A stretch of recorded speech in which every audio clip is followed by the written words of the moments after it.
Hello, everybody. Thank you for joining us today. My name is Brad Odner. I'm a technical marketing manager with Keithley Instruments and Tektronix. Thanks so much for joining today. We're going to be talking about Keithley TSP, or Test Script Processor. We're going to be using a live instrument that you can see right there in front of you. And you'll be able to see my editor as I'm coding along with the instrument. So hopefully you're able to follow along today if you read the description of this post. Of this video. If not, then you can always come back to this video later and follow along then. If you have any questions or problems throughout the live stream, you can use the live chat over on the right. We have engineers standing by to help you out with your questions or problems. You can look for Evan Hall, he'll be a moderator, and he'll be speaking on behalf of our engineering team. So to get started, of course, we have to at least talk a little bit about what TSP is. I'm assuming most of you, if you're joining today, are familiar with TSP, but if not, or even if you are, it's always good to get a little bit of a refresher. We like to think of test script processor as having three main parts: the processor, of course, the language, and the communication. We won't be speaking about the communication aspect much today, but that's an excellent topic. Maybe we can talk about it some other time. But we will be definitely using the processor and the language. The processor aspect of TSP is that all TSP-enabled instruments, like all 2600 SMUs that we're talking about today, have an embedded processor on the instrument itself. So that means that the instrument can execute TSP code without being connected to a computer. The language is based on Lua. It's Lua version 5.0.3, and it contains two different aspects of Lua. One is the programming language itself. So Lua is a full programming language. I think it's a little bit similar to Python, but it's not exactly. But it's very easily accessible, quick to pick up, a nice language to get started on, and very fast to script in, which is important, obviously, when you're working on a test instrument. And then there's the command set, which is custom for our instruments. Each instrument has its own command set so that you're able to actually control the instrument, like take readings, source voltages and currents, things like that.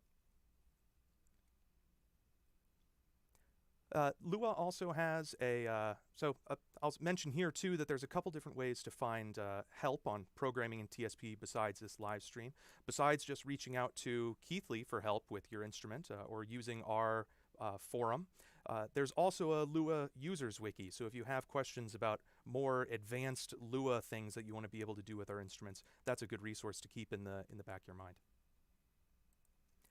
So when we talk about that processor, there's a couple things to know about when we talk about that processor on the instrument, and that has to do with the different ways that you can use TSP, or when we talk about using TSP, the different things that means.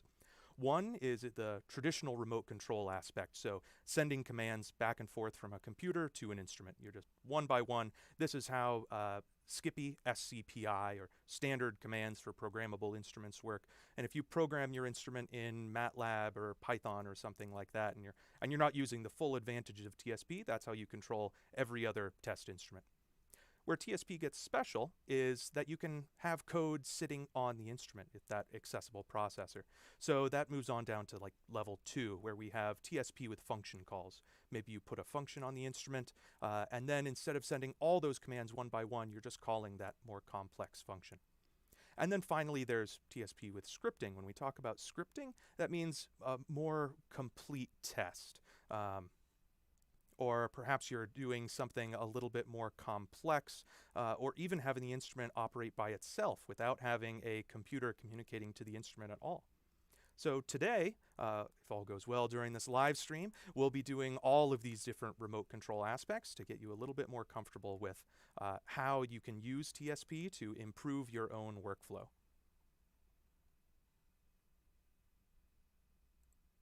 So as I mentioned, if you want to follow along, there's a couple things you'll need. These are also listed in the description of this video as well. Any Keithley 2600 series SMU. I'm going to be using a 2636B, which is a 2-channel source measure unit with ultra-low current measurements capabilities.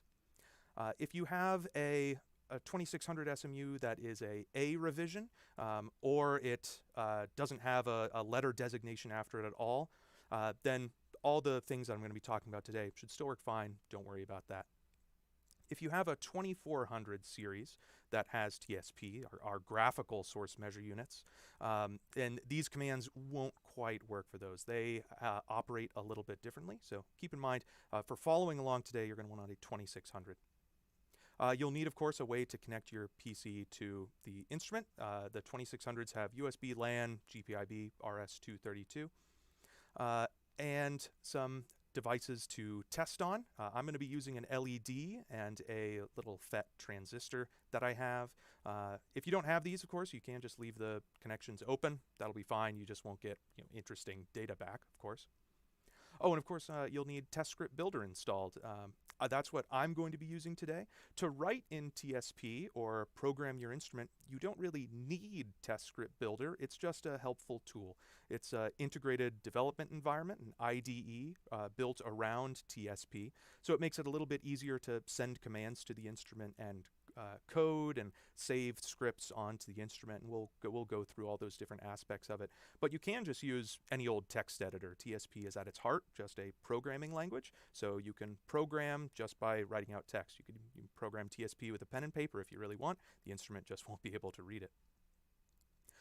And of course, number 5 there, cables to connect the output of your SMU to devices. So now would be a good time to go ahead and open up Test Script Builder if you don't have it open already. If you're just now joining us, we're talking about Test Script Processor for Keithley 2600 series SMUs. We're going to be going through an introduction here of all the different aspects you need to get started with TSP. And I'll point out too now that if you miss something, you can always, in YouTube, scroll back a little bit in the video, listen to me say something again. Again, you can ask questions in the live chat over on the side. We have engineers standing by. So this is the test script processor, the test script builder editor. Yours may look a little bit different from mine. When you first open it up, I may have closed some windows over here, but these are the key different aspects that we're interested in. Of course, right here, you'll be greeted first off with a welcome screen, which is great. If you want to get started with Test Script Builder, you can read some of the help documentation that's out there. But this is also where your the main editor, where all your code will go. Down in the bottom, there's the instrument console. This is for connecting to the instrument and communicating directly with the instrument, which we will do shortly. And over on the right is the navigator, the project navigator. All these ones that are KE, and your test script builder will also be populated with lots of folders. These are all factory demo projects that come populated for a number of different instruments. You see like the 2460, 2602. So these are a great place to get started. If you're not quite sure how to get started on your own application, you can start basing things off of this code.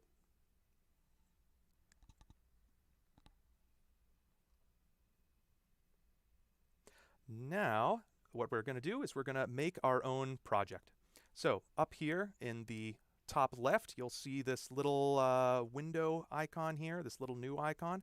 I'm going to click that. It'll open up a wizard. And we're going to make a new TSP project here. I'll just click next there. And I'm just going to call my project demo. That's fine. You can name it anything you like. And you see we have some things that the editor auto creates for us. We get a main.tsp, that's reminding us to insert some code there, and we get a demo project in the project navigator. Now, what I'm going to do is, I know this is hard to read. Don't worry, we're not going to do the whole live stream this way. I'm going to edit my display so that you can see things a little bit easier as we go forward.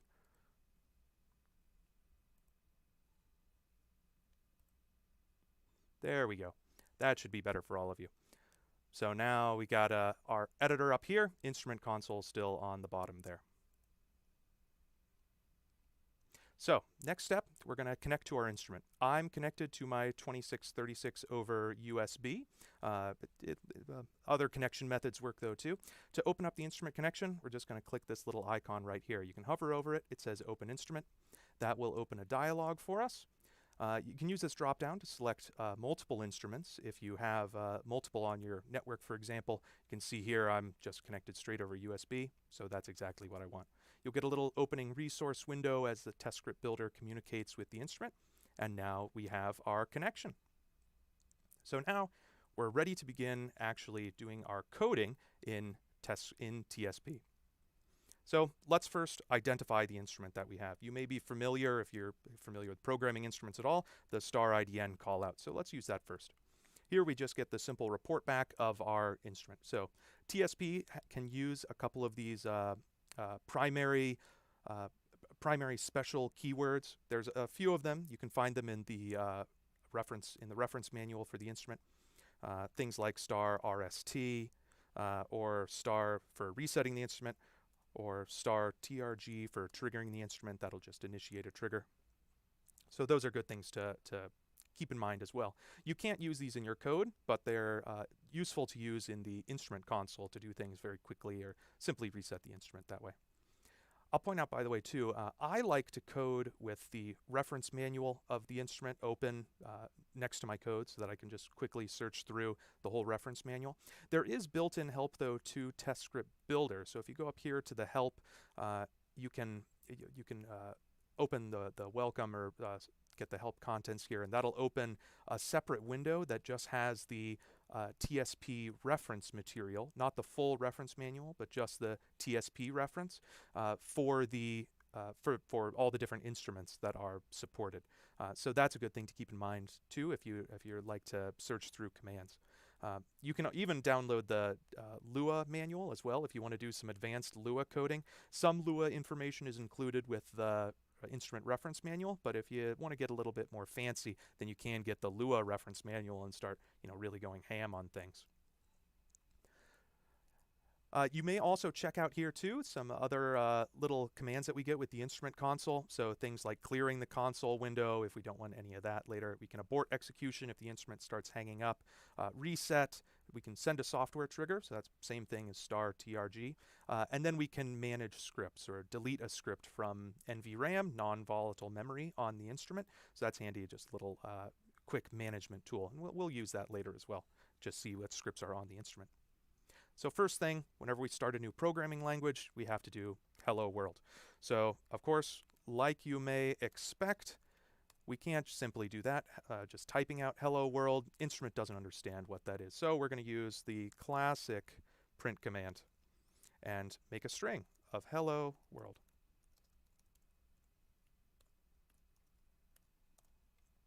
And there we go, we get the instrument typing back to us a quick hello world. So the instrument, as I've said, has that processor on it. It's running the code. This isn't happening, everything happening in the console here isn't happening on the computer, it's happening on the instrument itself.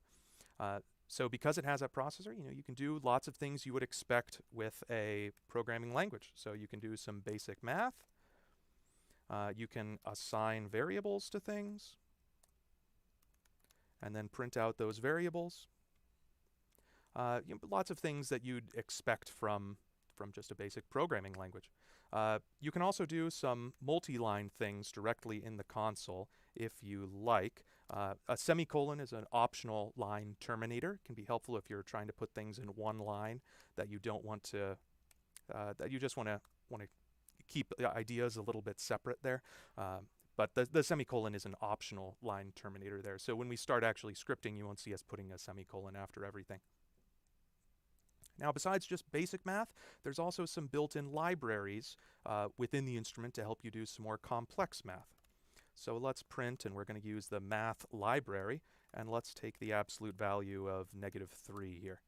And we get 3, just like we'd expect. How about that? The laws of the universe still hold firm. The math library has a couple other interesting things in there. So we can get pi if for some reason you're doing radial math with your instrument. I don't know, could be calculating phase or something like that of a signal that you're measuring. And you can even transfer that into degrees. There's lots of different capabilities that we have with the math library. Again, this is all in the instrument reference manual. Please do, if you're following along, play around with some of the other commands that you can find, or play around with some of these so you can start to get a little bit more familiar with the instrument. Now that math dot, when we see this math dot something, This means that what we're looking at is a table. Lua, if you're not familiar with it, is built on lots of tables. Pretty much everything in Lua is, or at least can be, a table. And therefore, the same thing is true for TSP. When we see this dot, we should be knowing that that is a table. So in fact, we can get that, we can know that for sure. I'm going to just print what math is, and we'll see that it's a table. The numbers and letters that come after there is a memory location. Not really super important for you for managing the instrument, except in very rare cases. But you can see that that's labeled as a table there. So let's do some other things with tables, because tables are important for working around TSP. So let's make a test table here. And I'm just going to define a new one. I'm going to use the curly brackets. And let's just make a couple items in here, close curly brackets, and now we have a test table. We can print that out, and we get that. Good. We have actually created a table. We get the memory location for it. How do we get those items back again? Let's print test table, and we'll use a square bracket to get the first index.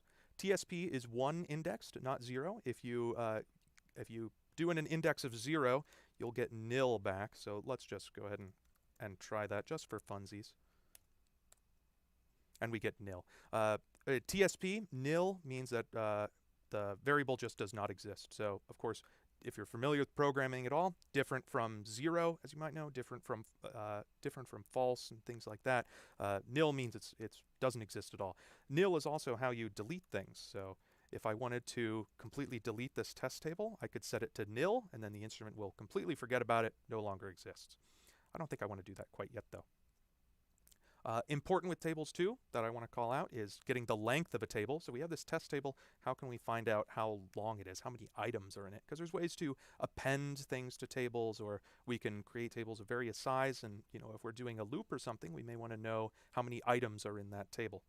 So there is a table library, and we're going to use table.getN of test table. And we see that there are 3 indexes in the test table. So that's a great way to, a good command to keep in your back pocket there. Now, let's start talking. All of this hasn't been anything specific to the instrument. This is just basically Lua backend. This is all coding straight in the TSP Lua side of the language. So let's do some things with the instrument itself. Earlier we did star IDN. So a TSP has its own methods for getting information on the instrument.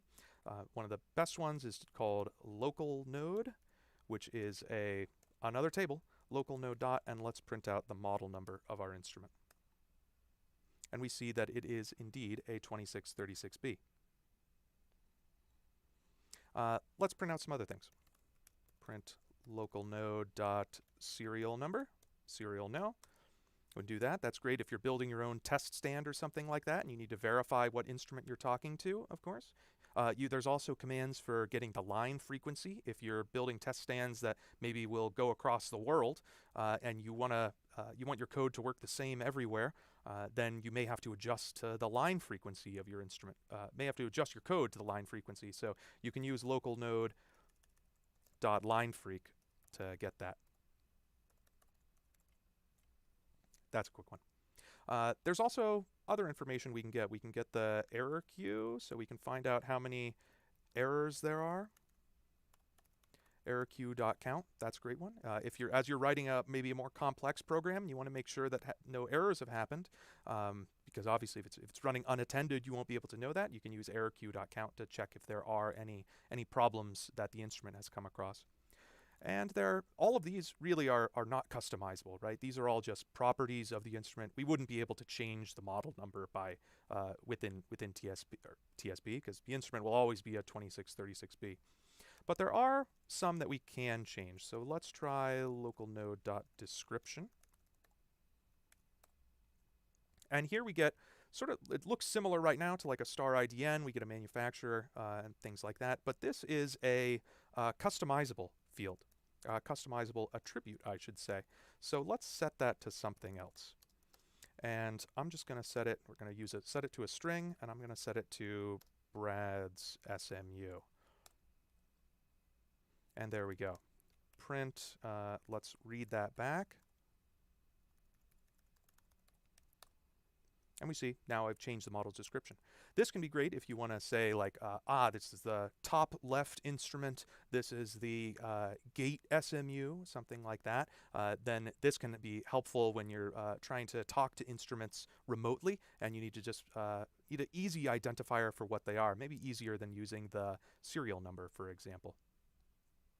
Now this local node, what does local node really mean? I mean, local makes sense enough. We're talking to the local instrument. Why node? Why do we talk about node there? Well, node has to do with the TSP link functionality, which that's the communication aspect that I mentioned earlier. And we're not going to talk too much about it, but there's this TSP link .node, and you see that we're at node 1. So TSP link allows multiple instruments to talk to each other, and every time you connect an instrument onto the TSP link network, it gets its own dedicated node number. So if we do something like print node 1 dot description, we see that's the same instrument because local node is just a alias for that for node 1. The exact same code. Okay, so we've gotten a few attributes of the instrument. Now let's start talking to the instrument itself. If you're just now joining us, we're going through an introduction to Keithley TSP for the 2600 SMUs. This is my editor coding live here for you. Please do follow along. I think it'll be pretty fun and experiment as you're going along. Once again, got any questions? You can type them over in the live chat. If you need some inspiration for participation, maybe say, what do you use TSP for right now over in the chat? Yeah, I'm interested to hear that, of what you have been using TSP for, or are there any capabilities that you wish you knew more about, or that you really like, that you find beneficial. Maybe other people can benefit from that, knowing that as well. So let's try setting the instrument level here. If you go to the command reference, you'll see a command like this that I just pasted in, smux.source.level_y. So those are just variables in general for TSP, or for the command reference. X is going to be either A or B. That represents the channel of the instrument you're talking to. If you only have a one-channel SMU, then it's always going to be A. There will only be an SMU-A. You obviously don't have a channel B. And Y is going to be either V for voltage, I for current, and that's for sourcing. If you're measuring, then Y can also be R or P, resistance and power, since obviously those are very easily calculated from V and I, so there's some shortcuts to calculate those, have the instrument report them directly. So this is another attribute. So let's try setting this. You can tell it's an attribute because let's set it to, say, level V.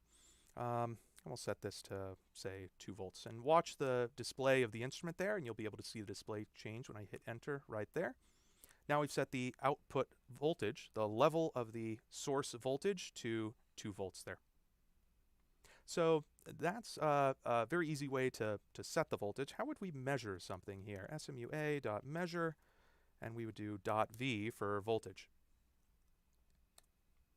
And doesn't look like anything happened. Why not? Well, a couple things to note here. One, we didn't print this at all. We just told the instrument to measure. We didn't tell it to actually return anything. And also, something else to note is that this is now a function, not an attribute. So if I had just put if I just put an attribute there, then the instrument may return an error because it doesn't know. We didn't tell it to do anything with that attribute. But instead, what we get is this is a function. So we can tell that if we do print, and we'll do smua.measure.v, and let's just print that. Ooh, it doesn't like that. I made an error. smua.measure.v. There we go. Now the instrument's telling us that that is indeed a function. So let's actually print a measured voltage there. I'll make sure to type the command correctly now. There, now we get the voltage. Of course, we get very low because we never turned the output on. All we did was set the level of the instrument, but we didn't actually have it start outputting any voltage. And Actually, because I have that LED connected, I'm going to set it to an even lower voltage. Level V, and I'm going to set it to 0.5 volts. Now let's turn the output on. And we'll do SMUA.output on. There, you see our output turned on. Good. It looks like I'm not going to blow up that LED. I've blown up a couple LEDs while testing out this live stream. So that SMUA.output on, what's up with that? That seems a little irritating to type out all the time, right? Well, that is a constant, and in this particular constant is equal to 1. Anytime you see those all caps, that means that we're operating on a constant. So we can just print that out, actually. SMUA.output on. And you see that it's equal to 1. That means that this is the exact same as typing SMUA.output on. What it allows you to do, though, is make code a little bit more readable than rather just having numbers for settings. For on and off, it's not too hard because on and off, as you may expect, are just 1 and 0. But some of the settings, the constants can get, they're not as obvious as just on and off. So that can make it, using constants in your code like that, just helps you, helps make things, again, more readable. So constants also have the benefit of never changing. So for example, I can't go into here and do SMUA.output on equals 2. The instrument wouldn't let me do that. It's always going to be 1. Okay. Now, I mentioned aliasing earlier with that local node business. But an important aspect of TSP that can help make your code easier to work with is aliasing your own functions or some of the built-in functions. So for measuring, we got that SMUA.measure.v, for example. That's not too easy to maybe keep on typing, or maybe you just don't like maybe you just don't like seeing SMUA.measure all the time. So let's alias that to something else. We're going to do measure this time, and we'll set measure I equal to SMUA.measure.I. Now I'm not going to put parentheses after here, even though measure.I is a function. And I'm just going to do that. Now what I've done is I've set measure.I equal to that function. So now I can do measure.I, and I'll print that.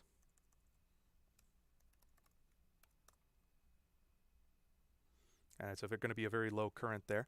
But now the instrument now I've just aliased SMUA.measure.I to this new function. I could have named that variable anything. It's just any variable that you may set.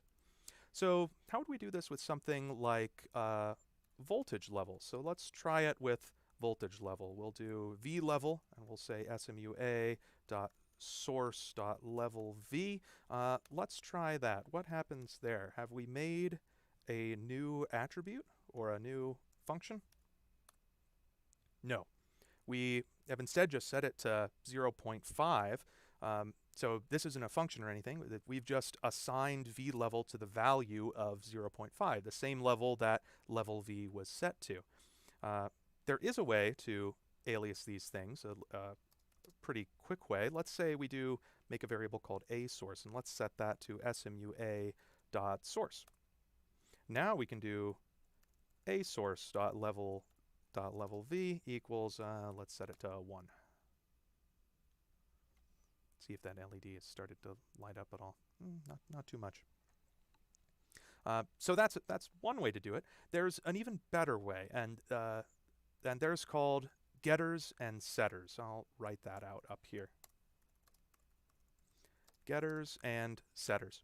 These are only really beneficial if you're going to be using a attribute a lot, like you're changing voltages all the time and you want your code to run quickly. Then you can use, say, a setter as a way to set that voltage. What getters and setters do is they turn attributes into functions. So attributes are like a property of the instrument or some aspect of the instrument, or even your code, whereas functions actually accomplish something. So that's why we're going to turn an attribute into a setter, because then the action that we're going to be doing with that function is setting. And as you might expect, there's one for getting as well. So let's turn that voltage control into a setter. into a new function. So we're going to use the command make setter, smua.source. And then it's a little bit of a weird notation. There's that smua.source again, but then we're going to put a string here for level v. That's the third level of that SMU table. Now we've made a setter. So now we can set v, and we'll go it back to 0.5. There, now we've set that voltage again. For make getter, going to be very similar. We can't use that function, we can't use that set voltage to get the voltage back though, because it's accomplishing the task of setting. So we need a new function to actually get that voltage back. And make getter is structured the same way, comma, level v. Now we can do print get v. Again, these are ways to speed up your code, but they're only really beneficial if you're doing changing an attribute quite a bit, because there's a little bit of an overhead if you're talking about just raw speed to actually make those getters and setters. Okay, I think that's enough of talking to the instrument via console. Let's go now and start actually making a basic script. So we're going to switch up to using this editor up here. I will drag this down a little bit so that that's not taking up as much space. I'm going to go up to that new icon up there, use the wizard under Keithley, and I'm going to make a new TSP file. You don't want to make a just straight file or any of these, because the TSP file will give you some syntax highlighting, and test script builder will be able to help you find errors and things if you select this TSP file there. And I'm going to name this one diode test, because that's what we will actually be performing here. Now I've got my new script. So scripts overall can function very similar to just writing in the console directly. That's one way to use them. So for example, we can do print local node dot description. I'll use that again. I'm gonna, well, I won't quite save it yet because I want to show you something. I'm gonna right click and run editor contents. Now we'll see there, it printed that local node dot description. Now there is this run button up here. It's in some ways just accomplishes the same thing, but an important distinction there. If I click run right now, nothing happens. It doesn't look like our code actually printed anything, or it didn't do anything at all. And in fact, it didn't, because what we sent it in actuality was a blank file. The run button runs the last saved version of your file up here. Right-clicking and running the editor contents runs with whatever's live in the editor right now, whatever changes you've made. So now I'll just click Control S to save this, click the run button now. There we get our code behaves like we thought it would. You can also get to that run button by right-clicking underneath Run Editor Contents. There's this Run As. You can click Run As one TSP file. So that's also a way just to run the last saved version. But keep that in mind, because sometimes you may be tricked out if you don't save your files all the time. So let's try making a function here to perform a diode test. And this function will be then saved on the instrument so that we can call it back. We're going to measure the forward voltage of this diode that I have connected here. Functions have to end with end, so I always like to put that in at the beginning, and I'm just going to tab over so that it's a little bit more readable here. I'm going to start with a reset of the instrument in this function. I don't want any settings carrying over. We'll set some things here. We're going to set the source function to output DC amps, because we're going to be sourcing a current to measure the forward voltage. We're going to set the level to maybe 0.2. I wonder if I have that diode connected backwards, actually. Oh, may have to check that. Of course, since it's an SMU, I can just set it to negative voltage. Oops. And I want source level I. There we go. Can't forget that, otherwise the instrument doesn't know whether you're trying to set the voltage or the current setting. And we'll do source.output equals SMUA. Output on. Try and keep it a little readable. Let's make a variable here, v smua.measure.v. And then we'll print that voltage back to the console. That's all we want to do right now. So I will save this, and I'll click the run button. Let's see what we get. And Nothing. Why did nothing happen? Well, because we defined a function, but we didn't actually tell the instrument to execute anything right now. So what we've done is we've created a new function here called measFvolt. So we can verify that. If we print that out, you can see we got our nice new function there. So now let's actually use it. Ah, there's that LED lighting up. And it's actually staying on, and it's brighter than I meant it to be. Dot source, output, and we'll just quickly turn that output back off again.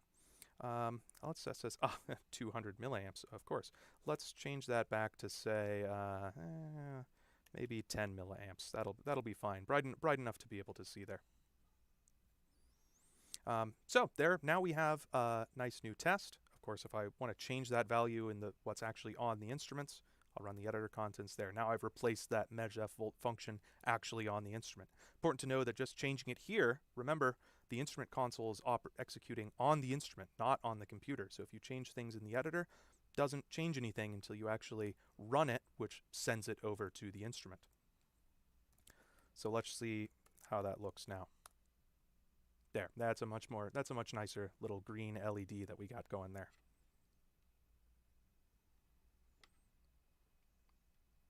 Oh, and oh dear, I got that wrong too. SMU.source.v. Oh, no wonder I was getting a runtime error.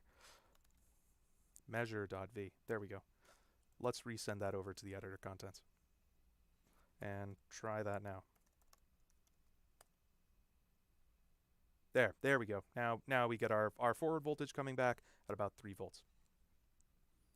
So let's make a couple changes to this now. We'll make it a little bit more advanced. Let's say instead of just being always set to this I level, let's make it a little bit more customizable. So let's try adding an input here. I bias, if I can type, there we go. And we'll change what this setting to I bias. Save that, we'll just run the editor contents. Now, let's do 0.02, maybe 20 milliamps.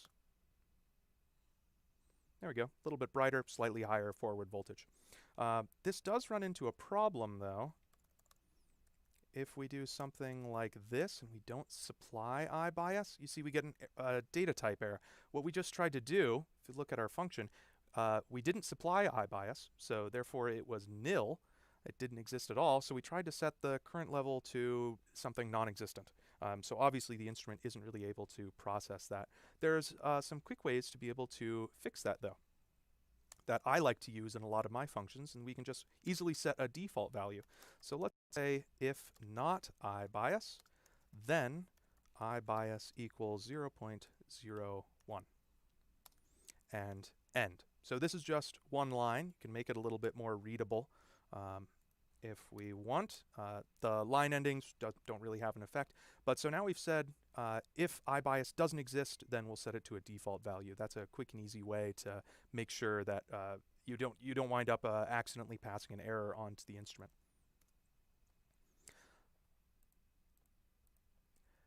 And so now I'll resend this to the instrument and just prove that out. There we go. So briefly, a couple things about logic. We do have quite the logic that you'd expect in an instrument, which are really handy to perform complex tests. So, you know, you can do things, you get true and false coming back from things. You can print not false here. This does mean too that true and false and some of these are reserved words too. So you couldn't, for example, set a variable, you couldn't name a variable true. You could set a variable equal to true though. So let's do t equals true there, and we'll do f equals false. And a couple key ones that are good to use is, let's say t and or are our logical operators. So we'll print t and f, and we get false back. How and works is and will return the first variable if it's false. Otherwise, it will return the second variable or comparator. So if we do print, let's say, Let's do something like 2 and f. Well, yeah, no, we'll do false and 3 something. That'll still return false. We'll do print 2 and 9, and we'll get 9 back because that first item, that first comparator 2, is true. Anything that's not nil or false is true in TSP, so that allows you to put numbers and things into these logical comparators. And if you want the return value, just keep in mind that it'll return the second if both are true. For or does the opposite. So if we do print, let's say, nil or true, it'll return true, or because it will try and return whatever's true. It will return the first item if it's true, or it will return the second. So if the second one is false, obviously, then you'll get false if you're comparing 2 false items. So to try that out, yeah, let's print 6 or false, for example, and that'll return us 6, just like we expect. Anyway, enough little bypass into logic. Let's go back into the script. So what we have right now is we're printing this value out to the console, but we're not really doing anything with it, and it isn't terribly usable if we want to use that forward voltage anywhere else.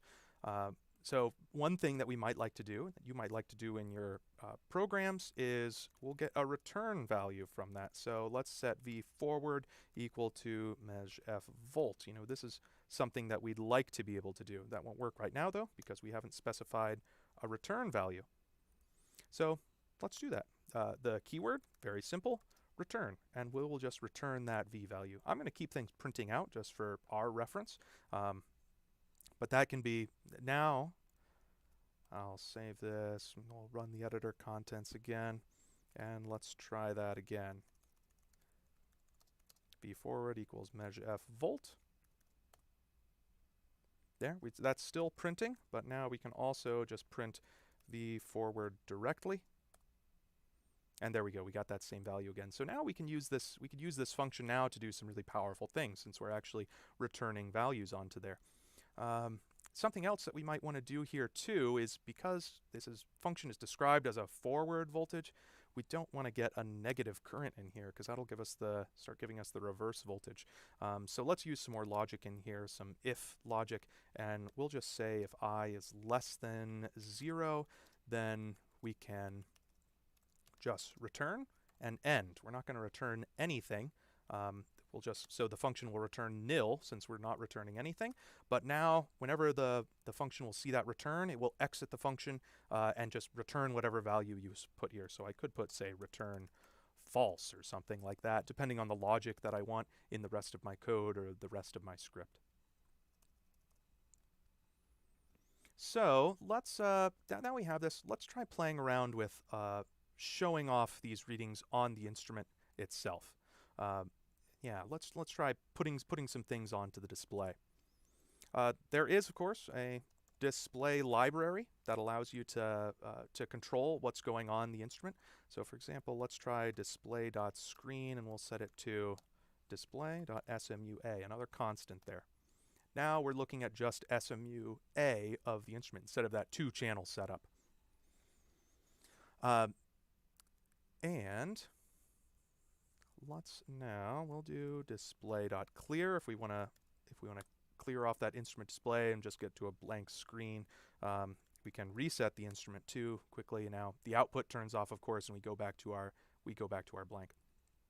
So that's one way. We can just have the instrument just put out that display on the front panel. So actually, let's set this up again. So one thing to note there is that while the output is on, that reading will stay there. SMUA dot. Let's turn that output off, and the reading will disappear. So maybe we'd like reading to stay up there a little bit longer. So what I'm going to do now is we're going to together, I should say, put together a little display of the user screen that we have on the 2600 models. So let's try that. I'm going to put some space in here. we're going to use the setText command, display.setText. And let's see, we're going to put the forward current that we're using. And there's an easy method for concatenating text and numbers together if you want to put things to the display or even just print them to the console. And it's just 2 periods. So we're going to do ... and we're going to use I bias. So now we're going to write out on the display if equals I bias. And let's also do the forward voltage as well. ... V. There we go. Let's try this out now. We'll run the editor contents again. Measure F volt. Oops, what am I comparing to? A output on attempt to compare nil to a number. Oh, I didn't provide it anything, of course. I'm just doing I there. That should be I bias. There we go. And that will also try and compare if we keep it there. So this should really appear after we make sure that we have at least some default. Otherwise, we'll keep on getting errors.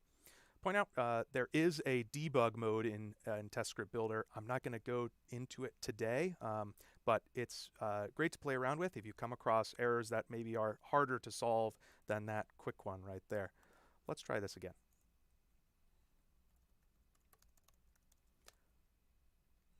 Measure F volt, and there you can see on the instrument display that we have that written out, but it looks a little bit truncated, right? We don't have very much.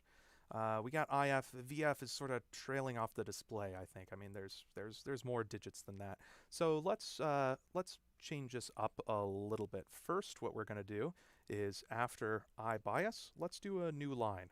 The 2600s are 2-line displays, so a new line is $N, and we'll delete that space. We won't need that. So let's print the forward voltage, which is going to be a reading on the second line. We'll run that editor contents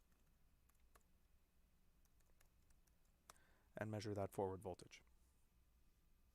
There we go. Of course, we do have, you notice that VF is still there, and that's because we wrote over what was there before. That's all we really accomplished. So we're going to put a display.clear in there as well, so that we can clear the display and rewrite it from scratch. But also notice in there that that's now way too many digits that we're getting for the forward voltage. I don't believe the instrument has a, however, that is like 16-digit resolution, though I don't know that that's even physically possible, come to think of it. So let's make that a little bit more realistic and maybe tone it down to just what we want. We're going to use the string.format command. And string.format follows the C conventions, the programming language C conventions for its printf, sprintf command. So there's some documentation in the manuals again, but in the Lua reference manual, actually, I think it's maybe a little light in our own reference manuals, but the Lua reference manuals can be pretty handy if you want to do some complex. I mean, or you can just Google the C sprintf command, and it supports all the typical ones. So now what this means is that we're going to use the engineering notation, little e, and we're going to use 1 digit. Actually, let's why not change it to 2 significant digits there. So we'll save that. Whoops.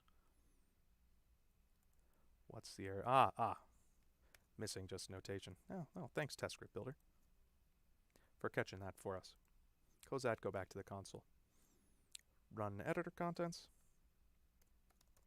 Measure F volt. There we go. And now we got something a little bit more reasonable there. So this has been just a quick overview. We're not quite done yet. We're going to go into a couple other examples, but here's just a very quick way to make a function. So now we've created that function, storing it on the box. To note, though, we haven't saved this onto the box yet. We're going to get to that later.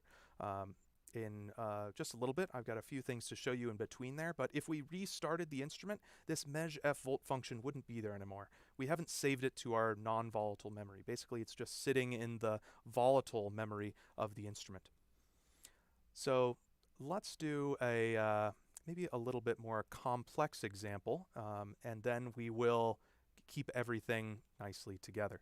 So I'm going to make make a new file here. We'll make a new TSP file. Keep it in that demo, and I'm going to change it out for the FET too. So I'm going to call this one FET test. Again, if you don't have a FET or an easy way to do 3 terminal tests, if you have a 1-channel instrument, that's fine. You can still get something out of watching this. I think for sure. So now what I'm going to do is I'm going to copy and paste some code in here, and then we'll walk through it. Okay, there's a little bit. What I've done is I've put 2 functions in this FET test here. So let's see what I did. And actually, well, I'm going to change this over to, I'll just reset the instrument actually to turn that output off, and I'm going to change it to a FET device that I have prepared. So what we're going to be doing with this next test is we're going to be measuring the on-state resistance of this little MOSFET that I have. So I'll plug this guy in fairly daintily if I can. And I'll pull over my second hidden triax cable that I have. This is going to be channel B of the 2600 that I have connected. And I'm going to connect the second output, SMU B, onto the gate of my FET. So now I'll be able to perform an RDS on test while biasing the gate. So let's look at that function that I've created here. We do see I've created a function measure RDS on. It's going to take a couple parameters here. Start voltage, a stop voltage step, and a drain current, a I drain as I've named it. So as you might guess, we're going to be sweeping from some gate voltage to another gate voltage, and we're able to define the step size. I've put in here a couple more checks. This time, maybe I don't want defaults, but I do want to not allow the test to proceed if I haven't provided one of these settings. So I'm just checking if not, and then in parentheses, any of these things. So remember how AND works. Is AND returns the first value if false, and otherwise it returns the second, but it's if not. So if all of these are true, then it will return a true value, and so nodding that true value will allow us then to come in here. If any of these are false, basically, we'll go into this if statement. We can specify parameters, then just return. We've got some SMU configuration in here. These are all in the reference manual, so I won't spend too much time describing each of these.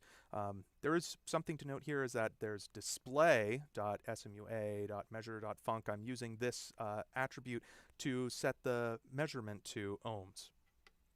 So now we'll actually be able to display the ohms measurement on the front panel of the instrument. I won't be writing things out directly to the display manually right now.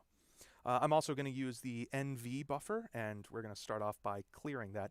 NV buffer, each channel has 2 NV buffers built in. You can also make your own buffers, but buffers are where we store readings.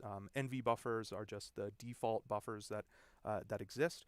They're NV because they are non-volatile, so they can persist through instrument resets. They don't do that by default, though. There's actually nvbuffer.save. There's a save command that will allow you to save those buffers should you wish them to persist through instrument reset. Do the exact same things for the B output, except we're going to be outputting DC volts, and we're going to be measuring DC volts. We won't actually be caring about the gate voltage, though, too much. Clearing that buffer. The test is pretty simple. I do have this tog output function here, so I'm using a function within a function. What does tog output do? It just toggles the output here. So I'm just checking if the output is on, then I'll turn them off. Otherwise, I'm going to turn the outputs on, just so that I don't have to have smua.source.output everywhere. Easier to just have that be a function, and I'm using it more than once. So, good functional programming practices. So we have a for loop going here, too. We're going to use the vBias variable that we'll define, and it's going to loop it's going to go through this for loop from our start voltage to our stop voltage in a step size. So anytime if you're defining a for loop, you have a index, and you can go from a start to a stop in a step size. I named them pretty easily, so that's shouldn't be too hard to understand. In a for loop, we're just going to do, and we're going to do these things here. SMUB, we're going to set the output level. The output's already going to be on to V bias. We're going to measure that voltage, save that to SMUB's default buffer, and we're going to measure the resistance. So SMUA is connected across the drain and source, so that'll be an easy way to check our, that'll be a measurement of our drain current. I'll point out here that turning the output on and then going through a loop here may not necessarily be best programming practices for if you want the most optimal speed of your instrument. I won't go into today how to get the most speed out of your instrument. That may be a different live stream topic. If you're interested in getting the most speed out of your instrument, click that link that's in the description and leave some comments. We'd love to hear from you. And in fact, if you'd like any other further topics on these live streams, then please do also use that link in the description and let us know, because this is something that we may like to do in the future. So let's save this. We'll send it over to the instrument. There we go. So now we've defined these two new functions. Again, nothing happened immediately because all this script was doing was defining the function. So let's actually try something. Mesh RDS on.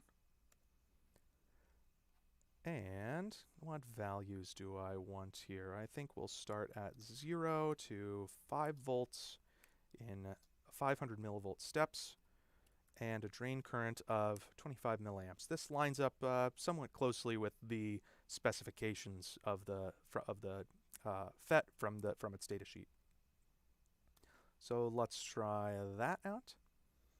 Now, nothing happened because we don't see anything because we're not printing any results. You can see that the display of the instrument changed, so you can see that that configuration happened, measuring ohms on channel A and volts on channel B.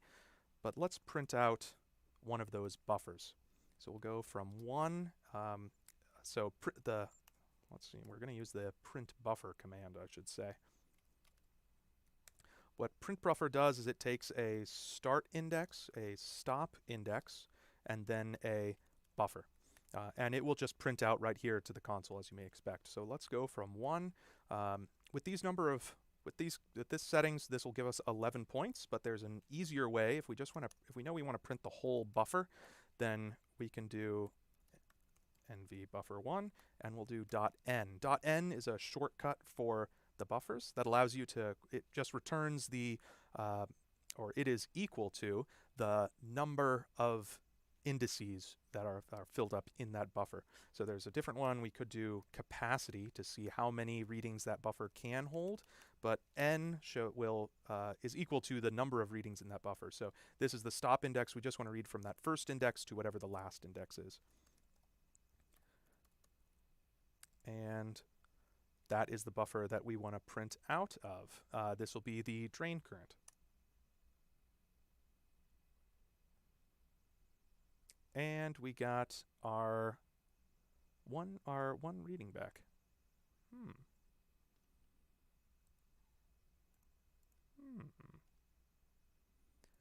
SMUA, clear, NV buffer 1.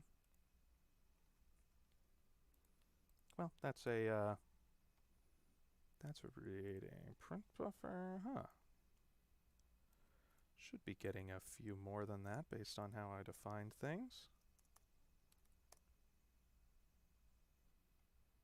Ooh, exceeds maximum reading. Okay, so I messed up something in there. Well, that is, so we do get more readings back here, at the very least. I'll figure out what's up with that a little later, perhaps. But the other aspect of TSP that I want to focus on, printing the buffer is one thing. You can set this to return values of the buffer. You can perform math on the buffer later.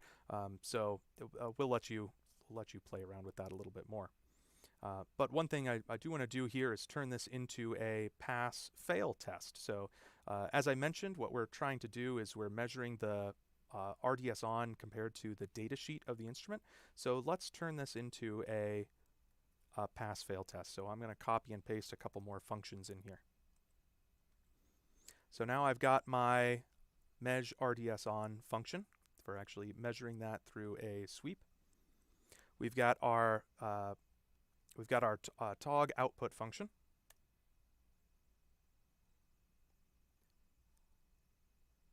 And, oops,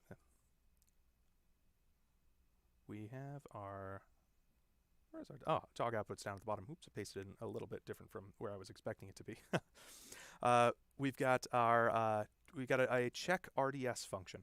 So we're going to be checking that resistance between drain and source with some parameter R max. I've set a default resistance, maximum resistance of 5 ohms here. And the check here is we want to check if the resistance exceeds this maximum resistance. We could iterate through in a loop the entire buffer and just keep on reading values and checking them individually against the maximum resistance. But there's a little bit of an easier way using the built-in buffer statistics capability. So I've created a variable here, statistics, set it equal to that SMU buffer dot get stats, and it takes as a parameter the buffer that you want to get the stats of. So NV buffer1 here. Then I'm going to print the maximum reading within that buffer. So statistics actually, that variable will contain a whole lot of different things. So for example, after I create it, won't return anything right now since I haven't done anything, but I can return, say, the mean of the entire buffer, all the different readings there. Or there's maximum, and maximum actually returns you get the maximum of a few different things, just all for free. So you see here we're trying to get maximum of reading. You can also, for example, get the maximum of the source values of what you've been sourcing out. So you'll get a couple different things. You'll get a couple different tests there that come along for free with statistics. So now instead of iterating through a loop, we're just going to do one statement. We're going to check if the maximum reading is greater than R max, then we'll return false. If not, we'll return true. Then there's another function, update the display. So now I'm going to actually write some things to the display. We'll get the return value of check RDS, and I'm just going to name it a variable pass here. We'll clear out the display. We're going to set the cursor so that whatever the text we display will appear. 9 is a little bit more in the middle of the display, as you'll see. Now, if it passes, then we'll set the text to pass on the display, and if not, we're going to set it to fail. So this update display also calls check RDS, so I'm going to add that update display function, to our earlier measure RDS on. So we'll save that, run it over to the instrument. Now, let's try, well, you're able to just call measure RDS on. I'm just going to copy and paste the settings that I want in there. Start at 0 to 5, 500 millivolt steps, and an drain current of 250 milliamps. So let's see there. And we pass. That's good to see. Let me disconnect something so that we can make sure that it actually will fail properly. So I'll disconnect the drain high there. And let's run it again. Oops. Actually, I'll just paste the exact same things again. And there, let's see over on the display, we get a fail now. So let me connect that high output up again.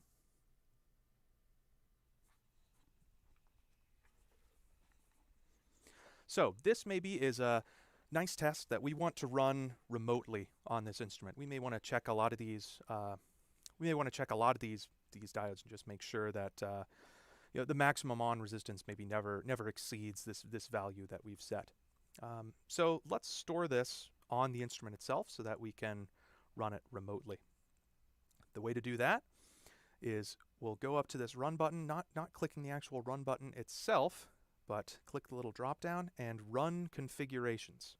And this will open a wizard that may look a little complex, but I promise you it's not that bad. What you do is you select a project over here on the side. It auto-selected the demo script since that's what we're working in right now. And you see the different project files that we have in that demo project. So I'm going to add both of them over here to the loading of what we have, the load order of our script.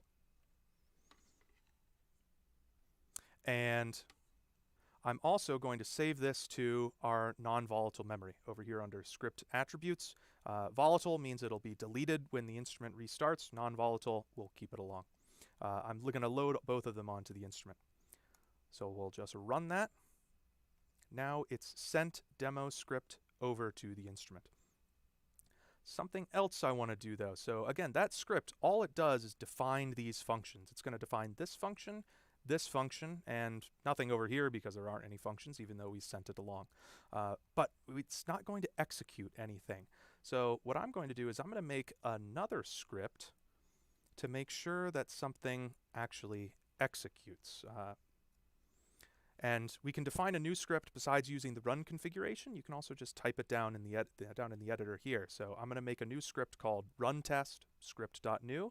Here's the code that I want to be there, and then I'm going to name the script run test. This is a variable name. This will be the saved name that we assign to it. So now I've defined that. I also want to save it to non-volatile memory, because right now it's just in volatile memory still, so I want to save it to non-volatile, so I'll do runtest.save. Now it has created something, now it's created that script on the instrument, so I can verify that runtest.list here, and you can see that's actually what we have. This end script and load script, you see load script, run test, and then these end scripts. If you're, instead of using test script builder sort of handles this load script and end script automatically for you. If you're instead writing your scripts in something like Python or MATLAB or even C, any programming language, when you communicate with the instrument and you want to save a script, you'll use these load script and end script commands. Very simple, you just put the code in here and just make sure that they're bookended by this load script and end script. Again, test script builder though handles that for you, so you shouldn't use them when you're using test script builder. So now I'm going to restart the instrument, and we'll give it a second to start up here. And last thing I want to do here is just prove to you that this will actually execute by itself, and also show you briefly how you can run these commands from the instrument front panel if you're not familiar with it. If you need an instrument to operate completely by itself without any computer control. So what I'm going to do is I'm going to go to load. I'll go over a little bit to scripts. First thing I'm going to load, I could configure this differently, but as I have it, I've got demo script as the functions. I'll click the run button there. Now it's loaded those functions. Again, it hasn't done anything though, so we'll go load. Enter into our scripts. I'm going to scroll over to my run test. There it is. Enter. Now that script's loaded, I can click the run button to actually execute it. And now we get a fail. I don't know, maybe the properties changed. But that is a little bit of a introduction to TSP and how to write your own scripts and your own programs onto TSP.